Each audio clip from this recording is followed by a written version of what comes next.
Hey guys, so I'm back with another video, and today I actually have a book talk. It has been so long since I've done a book talk, but we're gonna do one. Any guesses because of what my shirt is? You probably do. I mean, you've all been waiting for this to come. Probably not. But I was reading this and I made a book talk for all the other books, so I'm gonna make one for this one as well. And today we will be talking about The Burning Maze by Rick Riordan. This is book 3 in the Apollo Trials series. I keep wanting to say trilogy, but it's a series, not a trilogy. If you watched my Dark Prophecy book talk, which is the one before this, you know I had some feelings about the second book, and they were not the best feelings. So I enjoyed the first book. I did not so much enjoy the second book. The second book, literally, I could care less. I was reading just to read it. And I felt no real pull to the characters or what they were doing. I know I should have because of what's going on, and those were going to play into later plots in the other books, but I just really could not care. And I was like, I know I have to read this because when the next book comes out and all of that crap. So I read it and I literally had no feelings for it at all. And the only exciting thing that came from it was the very ending. And that's what made me excited for this book. Now, going into this book, I was excited because of the character we meet in the end of the Dark Prophecy. I was like, oh, where is this gonna go? I was excited for this, but I was not really holding my breath out on this book that I was going to love it, because I haven't had such a great track record with the last book. So I do have to say, this book really surprised me and I really enjoyed it. I kept wanting to go back and read it and figure out what it was. Literally, as I was finishing this, the last chapter is 5 pages long. I had to get ready to go to work and I could not finish it before I left for my shift.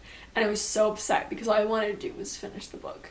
So I really, really enjoyed this. If you didn't like the Dark Prophecy, you think it suffered second book syndrome, which it totally did for me, I would say give The Burning Maze a chance because it definitely is there. It has what you want and it makes you super excited. So that's really all I can say non-spoilery wise, because so I'm going into spoilers. If you don't want to hear, then please click off this video. If you haven't read, please click off this video. So we have Grover. I was super excited for Grover. I was wondering maybe if we would see Percy and Annabeth.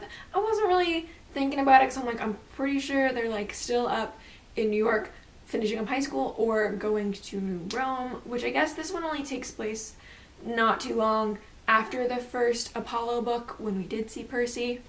So I was like, we're probably not gonna see him because we're all the way out in California and they're up in New York. But I was like, maybe there's a chance. But just because there wasn't Percy in this book does not take anything away. I hate that what everybody says with books that do not focus on Percy, such as The Lost Hero and, Apollo. Magnus Chase is another story because everybody loves Magnus, let's be real. But everybody always says that the book sucked because Percy wasn't in it. And I hate that people say that because I'm like, you shouldn't. I mean, I love Percy as much as the next person, but you shouldn't say a book suddenly sucks because he's not in it. You should give the book a chance, especially with the characters it's got in it.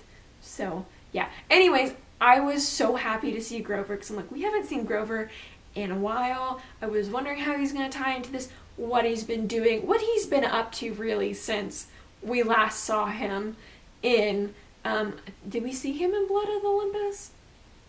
Whenever the last time we saw Grover was. So I really liked getting to see him. I liked getting introduced into the Dryads. I mean, I know we've seen Dryads before in the previous books, but actually getting to know these Dryads and see them interact more than 1 or 2 scenes in a book. We get to see them and we get to hear about the catastrophes that are going on with the fires and the droughts and just a bunch of other crazy things. So I really liked getting to see that, and Grover obviously is just I love him so much. He's my favorite goat man, let's be real. We also get to see other previous characters such as Jason and Piper and Leo at the very, very end, and it was nice getting to see them again. But as soon as I realized what prophecy we were talking about, I, for the entire book, was like dead set that it was gonna be Piper that was going to die. Like, I was like, she's gonna die. You know, the Oracle said that she would spare her if she could. I was like, oh my god, she's gonna die. But of course, Rick and his prophecies fucking go and turn everything upside down and take what you were expecting to happen and flip it to somebody else. And let me just tell you, I was not prepared for Jason to die. He is not exactly my favorite character in the Percyverse. Is that a correct term? I don't know. I'm making it a term now. But the fact that he died, and I was just so caught off guard with his death. I was like, are you fucking kidding me? You literally actually killed him. And the entire time, I was like, as like we're watching him be stabbed, I was just like, he's not actually dead. Like, they've got something else going on. Like, we've got this. Like, it's gonna be okay. It's gonna be okay. Like, he can't be dead. Like, it's Jason. Like, he's part of the Seven. We've got other bigger shit going on, having to take down all the different emperors. But no, he like actually died. And like, even after like what the shit blew up or whatever, I was like, he's not dead. He can't be dead. And then his body washes up on shore. He's fucking dead. How can he be dead? I don't understand. I'm trying to rein in my feels. So there was that. And yes, I still don't know how to process this. And I feel so bad for Piper with all of her grief. And just, I know she didn't mean to take out on Apollo in the beginning. But at the same time, it's like, we wouldn't have been in this situation. This wouldn't have happened if you, Apollo, hadn't fucked up in the Heroes of Olympus series, essentially. I feel so bad for her because we all thought they were going to be Endgame. Because if you remember, I think it's in Mark of Athena, there's a scene and Piper like kind of envisions like in the future. Like they're like on a porch somewhere with their grandchildren and all this stuff. And now we're not gonna get that. It's even sadder that like they had already broken up, but obviously they were still in love with each other, and like now they don't even have a chance to reconcile because he's dead. What the freak, Rick? What the freak? One thing I really have liked reading about in the Apollo Trial series is we've slowly seen Apollo move from super self-centered, everything is about me. I mean, he's still like that in a lot of aspects, especially since we get his inner monologue, like as the story goes on. You still see that in certain situations.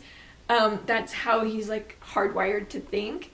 But you can also tell that he's starting to kind of stray away from that and realize that the gods really do take a lot of advantage over their demigod children, setting them on hella deadly quests, not really caring if they're gonna come back. And so he's just really starting to realize, like, you know, as a god, they're immortal. They don't really have a lot to worry about, but they don't think a lot about us mortals with our short lifespan in comparison to theirs and stuff like that. And he's slowly starting to get that, but I think he's really, really starting to realize that in this book, especially after what happened in the Dark Prophecy. And I'm gonna read a quote here off of page 49. And it's kind of after they've realized the death of one of the Dryad search parties, I think, or one of them hasn't come back yet. And it's Grover starts off speaking. He says, "My father and my uncle sacrificed their lives searching for Pan. I just wish we had more help carrying on his work. Humans don't even care, even demigods, even..." He stopped himself, but I suspected he was about to say even gods. I had to admit he had a point. Gods wouldn't normally mourn the loss of a griffin, or a few dryads, or a single ecosystem.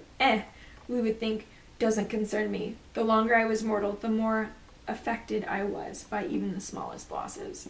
Like him realizing mortality, and especially now that he is mortal and he could literally die at any minute, it's really starting to dawn on him how much the gods really don't care about anything.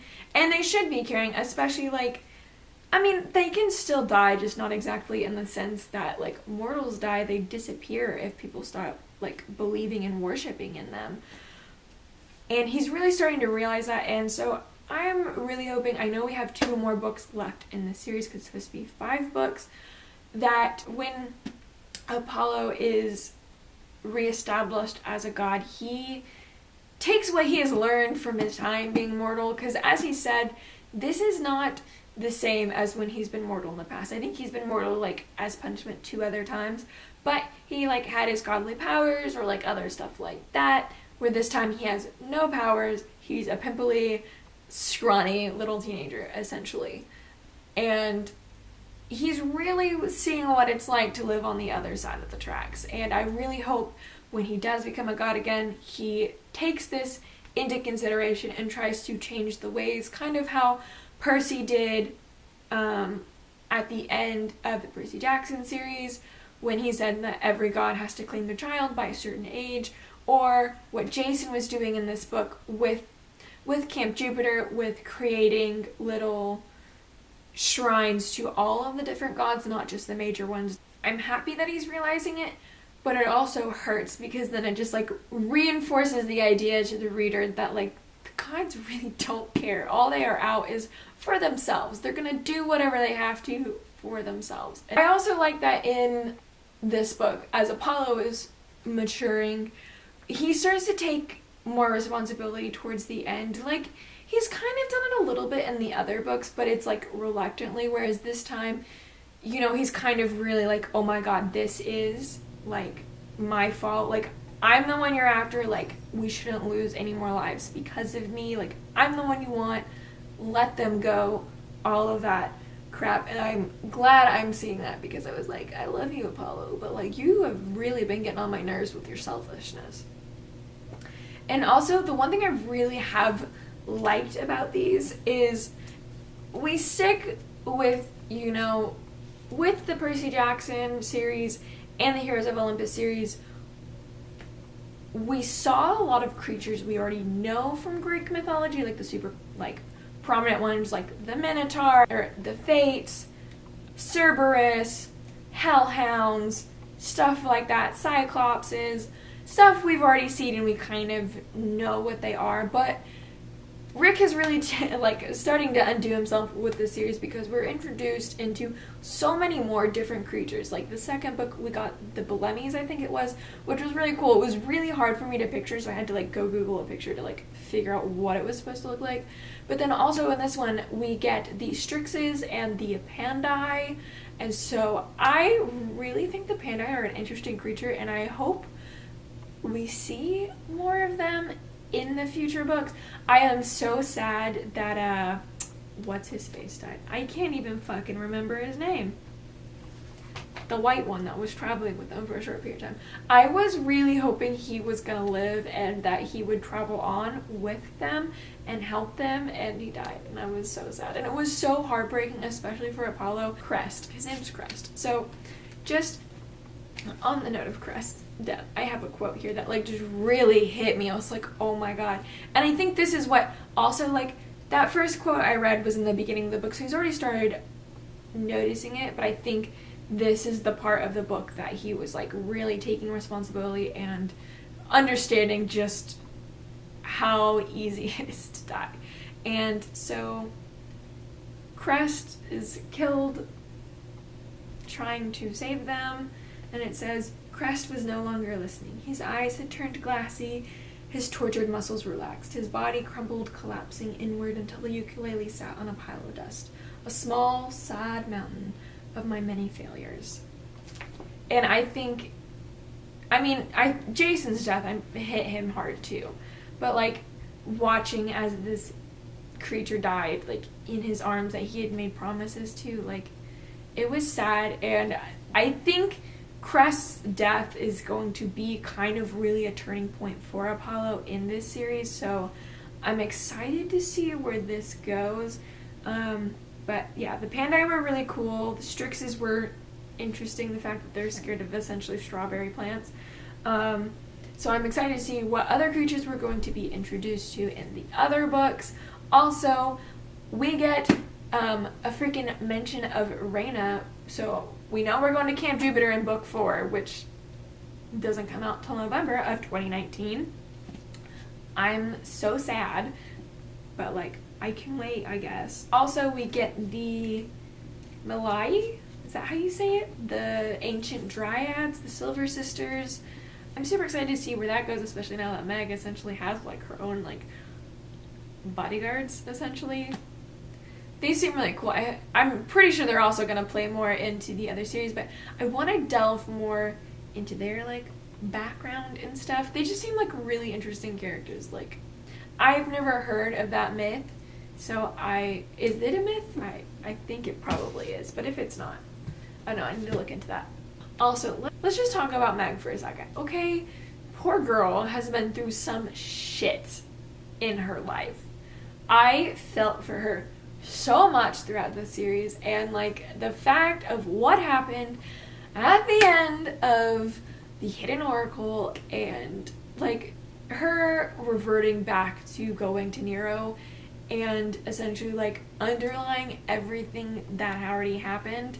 I was so sad, and I was scared when we talked to Caligula, if that's how you say his name, that she was gonna revert back and go back with Nero, and like I'm just like, she's so damaged both like emotionally, but I think now we're finally in the spot where she's like, fuck you, no, I'm gonna kill all you bitches.